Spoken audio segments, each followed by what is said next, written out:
Hi, అందరు బాగున్నారా? అందరూ సంతోషంగా ఉండాలి, అందరూ బాగుండాలి. ఇదిగో ఈరోజు మా మనవరాలికి కావాలని మామిడి అల్లం పచ్చడి చేయమని. ఎంత బాగుంటాడో అసలు. తక్కువ పెడుతుంది, ఇది 2 రోజులు అయిపోద్ది. కొద్దిగా ఉందని పెడుతున్నాను, సింపుల్గా అయిపోద్ది. 100 గ్రాములు మామిడి అల్లము కడిగి 100 గ్రాములు మామిడి అల్లాన్ని కడిగి ఆరబెట్టుకొని ముక్కలు కోసి ముక్కలు కూడా కాస్త ఆరబెట్టుకోవాలి. ఈ ఆరిన ముక్కలు ఇందులో 2 స్పూన్లు కారం. ఓకే, మన కారం బాగా ఘాటుగా ఉంది. కారం 2 స్పూన్లు కారం. మీరైతే ఒక 4 స్పూన్లు వేసుకోండి. సాల్ట్ 1 స్పూను కొద్దిగా. తర్వాత మెంతి పొడి, మెంతి పొడి 1 స్పూను. 1 స్పూన్ మళ్ళీ చేదు అయిపోద్ది. మెంతి పొడి 1 స్పూను. తర్వాత నిమ్మకాయలు 2 నిమ్మకాయలు.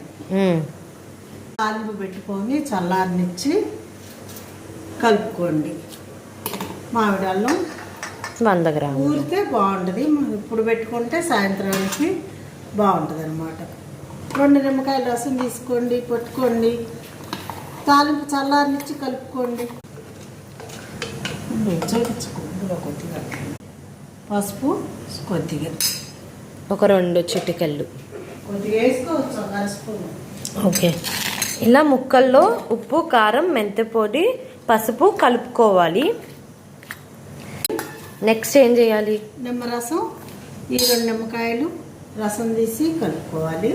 తాలింపు చల్లారబెట్టి కొంచెం తాలింపులో కూడా ఆవాలు, జీలకర్ర, ఇంగువ వేసి చల్లారనిచ్చి కలుపుకోండి. ఇప్పుడు చూపిద్దాం ఎలా తాలింపు వేయాలి. తాలింపు ఎలానో చూపిస్తాం. 100 గ్రాములంతా నూనె, 4 ఎండుమిరపకాయ గింజలు, ఆవాలు, వెల్లుల్లిపాయ ఇష్టమైన వాళ్ళు తినేవాళ్ళు వెల్లుల్లిపాయ వేసుకోవచ్చు. నేను వేయటం లేదు. చల్లారాలి తాలింపు. ఇదిగోండి తీసిన నిమ్మరసం కలుపుకోవాలి.